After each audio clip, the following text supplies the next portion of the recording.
mon potager Terre de Monaco. Ici nous sommes au Monte Carlo Bay Hotel, nous avons 400 mètres carrés et toute la production est livrée ensuite au restaurant gastronomique Le Blue Bay. Aujourd'hui je vous propose de parler d'une racine, le curcuma. Le curcuma est une sorte d'épice qui est obtenue à partir d'un rhizome, c'est-à-dire d'une racine. Alors vous pouvez planter dans une terre qui est légèrement sableuse et argileuse avec un petit peu de tourbe. Vous la plantez 2 cm en dessous du sol à partir de février si les gelées sont terminées. Et ensuite vous aurez une première floraison en été vers juin, juillet.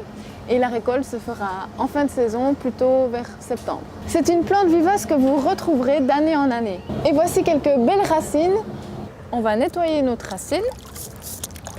Vous pourrez l'exposer au soleil ou mi-ombre et ça fonctionne aussi très bien dans des bacs. C'est vraiment une culture très facile. Et au niveau de l'arrosage, 1 fois par semaine suffira. Alors maintenant je vais vous montrer comment faire les boutures. Donc, vous pouvez simplement casser des morceaux et après les replanter. Et il vous faut attendre au moins 24 heures pour que la racine ait le temps de sécher et disons cicatriser avant de la mettre dans la terre. Soit vous les mettez en plein sol ou vous pouvez commencer dans des petits godets.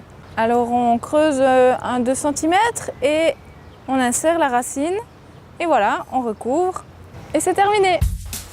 Et voici à présent notre recette. Aujourd'hui on reçoit Fanny Rigaud qui est notre spécialiste en médecine traditionnelle chinoise. Fanny, aujourd'hui qu'est-ce qu'on fait ? Alors on va élaborer une petite recette autour du curcuma. Il faut savoir que le curcuma est très important et utilisé en médecine traditionnelle chinoise depuis des millénaires. Là, on va faire une petite salade. On prend nos petits pois chiches qu'on va mettre directement comme base. D'accord. Alors, Jessica, il faut savoir en médecine chinoise que chaque chose est à sa place. On a un équilibre des couleurs, on a un équilibre des saveurs. On va peut-être mettre aussi quelques petits pois qui iront bien ensemble. Absolument, ça ira très bien les petits pois parce que ça va permettre justement en période estivale de drainer la chaleur. C'est du gingembre que j'ai coupé préalablement en lamelles. Super. Combien tu mets? Une poignée? Une petite poignée, oui. Ouais. Ensuite, on va prendre notre curcuma et on va le mettre vraiment à la façon d'un condiment. Tu enlèves pas la... J'enlève pas la peau. Je l'ai lavé au préalable. Oui. La peau ne gêne pas a priori et justement a des valeurs nutritionnelles également. Oui. Ensuite, on va mettre un petit peu de persil. Une petite poignée en fait. Oui, autre chose. Oui, ouais. Tout à fait. Bien sûr. On est dans la modération en médecine traditionnelle chinoise, donc on met un petit peu de chaque. Un petit peu de tout, très bien. Je vais me servir également de feuilles de céleri qui sont très intéressantes, le céleri, pour ce qu'on appelle calmer le yang du foie. Oui, qu'est-ce que c'est le yang du foie, c'est quand vous êtes très énervé, ça arrive en plein été justement, quand on a bien chaud, qu'on est fatigué, et ça va faire redescendre tout de suite la colère. Bah très bien, il faut me mettre un bouquet de céleri. On va mettre un petit peu d'huile.